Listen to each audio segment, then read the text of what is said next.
More and more people were travelling on the Fat Controller's railway, and everyone had to work very hard indeed.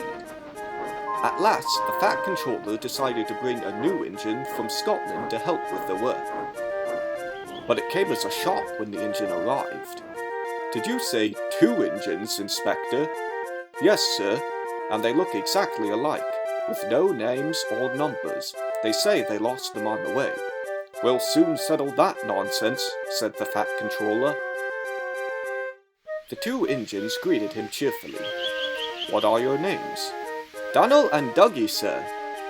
The Fat Controller gave the twins numbers, Donald 9 and Douglas 10, but he was still planning to send 1 engine home. Soon the engines met up, and they worked hard.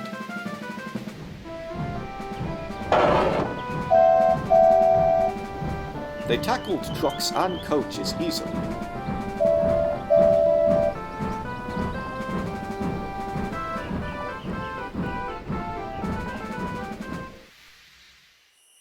But that night, Gordon and Henry teased the twins about their whistles.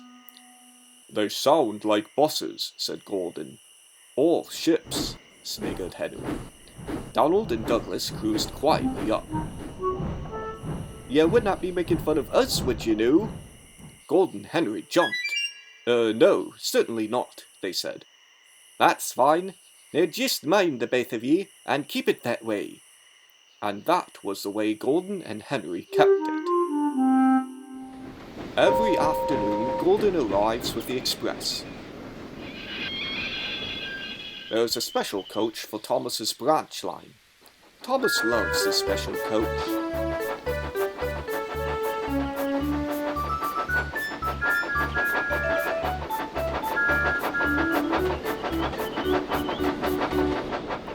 One day, Douglas offered to take away Gordon's coaches, while Doc arranged a goods train for Donald. Douglas was enjoying himself when an awful thought struck him. "I hope the Fat Controller does not find out I should not be here. I could not abide going back." He worried over this so much that he pushed Thomas's special coach with the others into the carriage siding. Then ambled along to join Donald at the water column.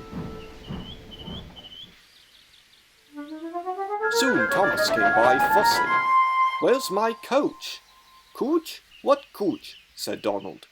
"My special coach that Gordon brings for me. It's gone. I must find it." And he bustled away.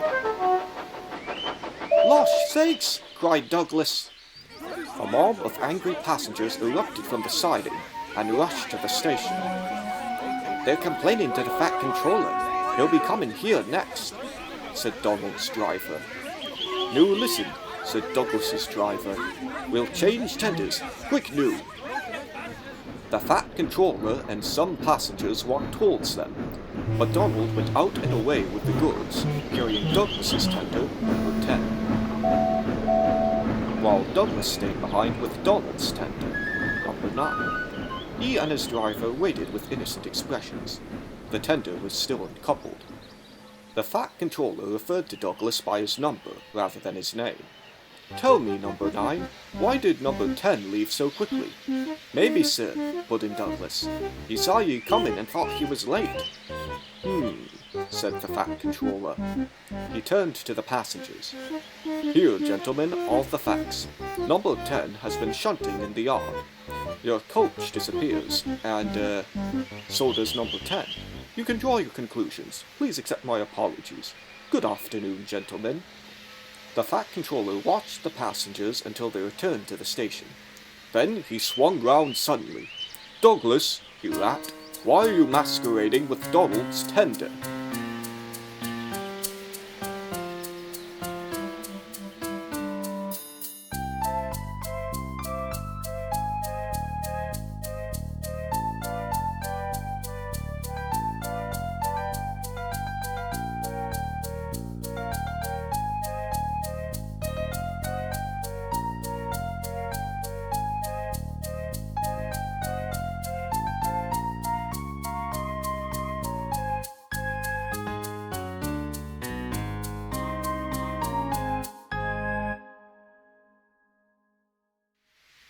The Fat Controller was scolding the new Scottish twin engines, Donald and Douglas, severely. The twins meant well, but it caused a lot of confusion. The Fat Controller was determined to send one engine away, but neither wanted to stay without the other, so they decided they would be as good as each other, so we would have to keep them both. Their plan was good, but they had reckoned without a spiteful brake fan. The van had taken a dislike to Douglas.